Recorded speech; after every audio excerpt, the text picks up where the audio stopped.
Folks, we are live. I was just joking with Frida here that I have this awesome radio voice. It's just me being tired. I've slept 0 hours, it feels like last night. I slept with our 8-month-old little Uh, girl, and she just decided, like, tonight I'm not sleeping. But they do. it's great to be here. It's great to have the entire day ahead of us. Frida, welcome. How are you? I'm good. I did sleep last night, though. I did have a kind of stressful morning. Oh, yeah? What? Tell us what happened or uh, what is going on. what's going on? I just came into the office. I realized in the car into the office that I forgot my phone at home. Okay. And that is always stressful. And then I get stuck in traffic and, debating with myself whether I should go back or pick up the phone or if I should just continue to the office. So I decided continue to the office. I can get the phone later. I come to the office. There's no parking lots. And when I finally find one, I realize I can't pay because I do pay with my phone. Oh, So no. in Stockholm, that is not a good situation because usually the people that walk around and find you, they do that in the morning. So we'll see what Okay. happens here. So is it only a fine, or will you also have to go and pick up your car somewhere else? Will they actually physically remove your car and No, take it I'm somewhere? no, no, no. I'm parked in a place where I can be parked. So I'm Okay. allowed to be parked there. It's just outside the office here. But they will definitely, if they walk by, they will definitely fine me probably 1,000 kroners or something like that. So I'm a little bit stressed about that. I can imagine. So you have to just adopt the same philosophy I have. We look ahead. We have tons of new opportunities ahead here. Like from Yeah, here on, it's just going to get better. I'm thinking whatever happens, happens. Yes, exactly. And Frida, thanks for jumping on this call here, and thank you for everybody listening in here this morning. We are just a few days away from SaaSiest Digital now, so it's actually we're opening up the doors on the 27th, so next Tuesday, and we are about 1,600 registered to date, split over almost 800 companies. So it's a great turnout. It's a lot of fun. And Frida, thank you so much for contributing with your experience. You're going to actually be talking in one of the panels. Before we go into the session, for the people that might not know you and get accept, give us the brief background and story. Who are you, and what are you guys all about? Who am I? So my name is Frida Ahrenby. I'm the CMO of GetAccept, and GetAccept is a digital sales room platform. So what we do is that we support the full sales process Hmm. between buyer and seller from first opportunity to signed deal. So everything that happens between buyer and sellers, the communication, the interaction, the content sharing, happens on our platform. And the pros with that is obviously that you don't have to send a million emails back and forth, and you have these long email threads Right. that you can't keep track of. You don't know who's reading what, who's the recipient, what's the latest version, did I attach the PDF, all this hassle that goes on. You avoid when you use our platform. And then on top of that, you can measure, you can track the interaction so that you, from the seller perspective, always are one step ahead, knowing and Right. understanding what the buyer really needs or reads or might need more information about, or whatever stakeholder is being invited to the digital sales room and so forth. And then we Right. take it away to sign deal. Right. Awesome. That's really interesting, and I know you guys have been working really hard at it. Created a new category with some of the big players here, G2 and so on. We'll Yeah. talk about that in a separate session about how to create new categories. But looking a little bit at your current role and your responsibility as the CMO, that brings me to the topic that we're actually going to discuss at SaaSiest Digital here. Yeah. So you're gonna be in a panel discussion with Susanne Rundqvist Amadi from HubSpot and moderated by Sophie Hedestad from Netigate, all CMO, VP, marketers, powerhouses. And you Yeah. guys had this great idea that marketers often, at least over the past few years, have been focusing on growth almost at any cost. We just need to get bigger pie, more revenue, more sales, and so on. And now we're starting to see a shift because of what's happening in the world, that we also need to start thinking about profitability. And marketers are slapped with this in the face, all while potentially, at least many of marketers out there will have cut budgets next year.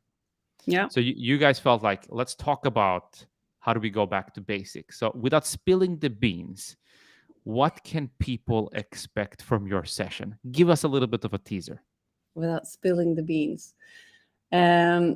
No, but I think both me and Susanne and Sophie, we have, long experience from being in different marketing leader roles. Mm-hmm. And just as you said, we've been both in situations where companies are growing quite much, and we might have a bigger budget, and we have the possibility to invest in many different marketing activities at the same time. And obviously, now that we move into or have been moving into tougher times, I would say that marketing might be the domain that is first affected by that from a company perspective, given that marketing usually sits on a bigger budget.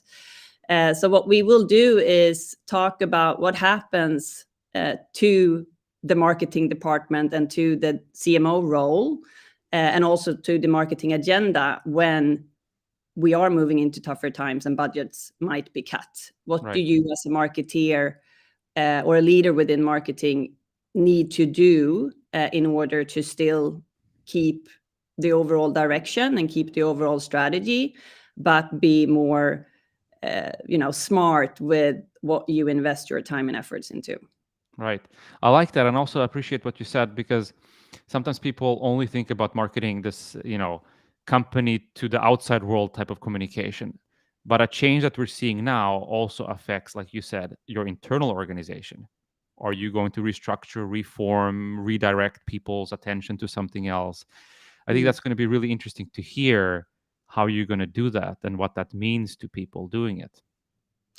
Yeah, it's it's tougher decisions, but Mm. with that being said, I think that it's actually there's also possibilities with what we're going through right now, and I'm pretty sure that we are going to come out on the other side. Not only me and my team, but also every SaaS company um, with new perspectives and maybe a tighter agenda, but that might not be so bad. Yeah, exactly. And there was somebody that said to me just a few days ago, sometimes smaller budgets are great Mm. because they give a second life to creativity. You have to be a little bit more creative. You have to think outside of the box again. You have to force your way to find maybe new alternative ways to do more with less. So Yeah, that's also going to be interesting to see which teams perform well here and come out on top. yeah, I totally agree with you. I mean, when you when recession hit, when was it? Q2. I, as probably many other people, were sort of, Yeah. why is this happening now? This Right. is, really, can't we just have more energy into the system and just Hmm. go, go, go? But then when you start to realize that, well, this is just happening, we just have to adjust to it and adapt to it. Um, I agree with you. Then it forces you to rethink strategies and to question yourself, to question, the whole agenda and the whole plan, and most likely come out on the other side with a in my mind improved agenda Yeah.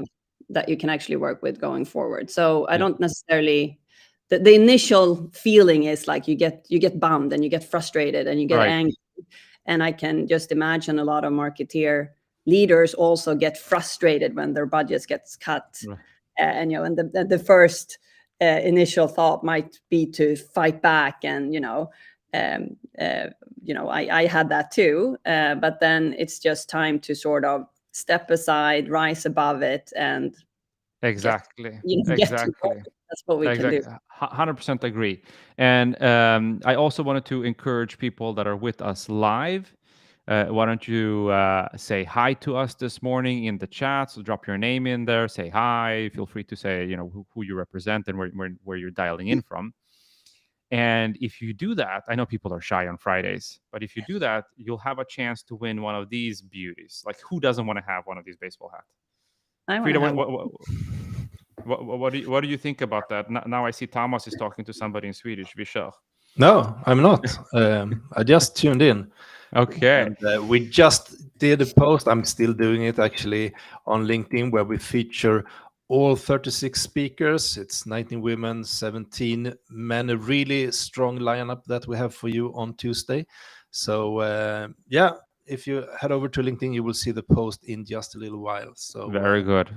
Well, nice to have you here, Thomas. And hi, Jillian. Welcome. Jillian, right now, you're in an awesome position to win one of these baseball hats because you're the only one that had the courage to write in the chat.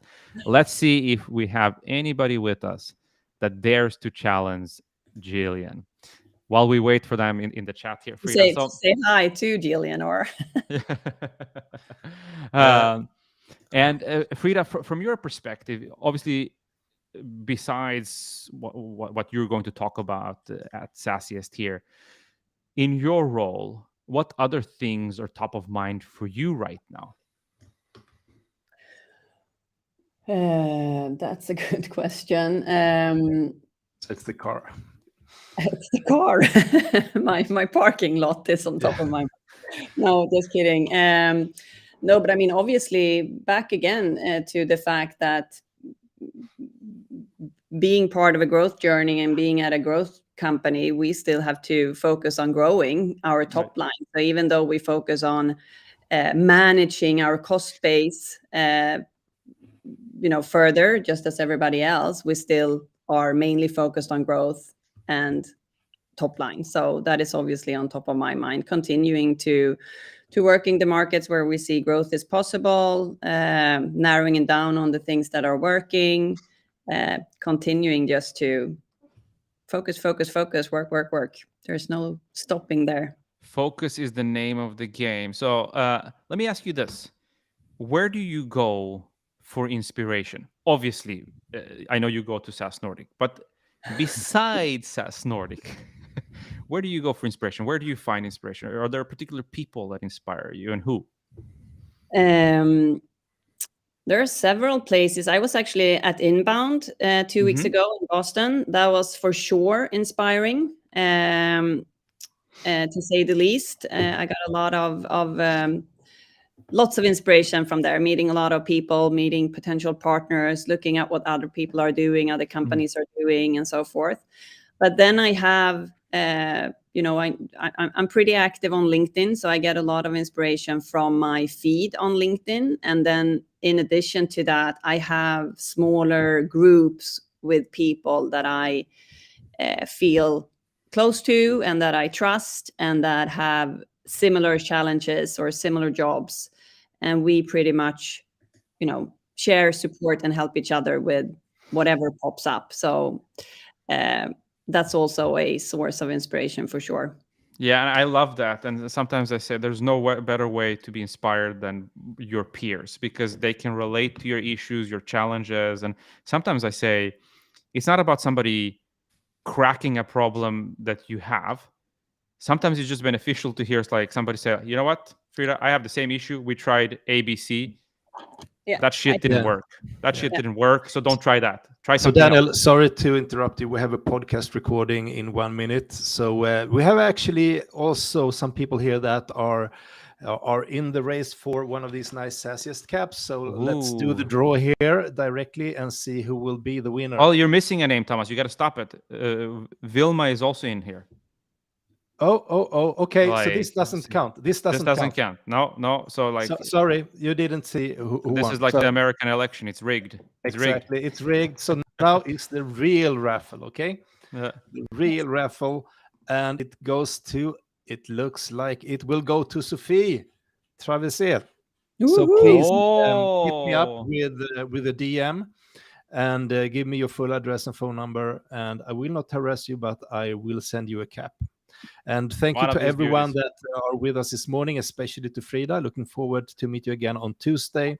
And see you around. We'll be back with the LinkedIn Live at 4 p.m. today. Then you have a new chance to win a cap. So Don't be sorry, Vilma, Taina, Gillian, be back at 4 p.m. and the cap can be yours. Thank you, everyone. Frida, thanks a lot. Good luck with the car. We'll see you Thank soon. you. Gonna Bye. go save it.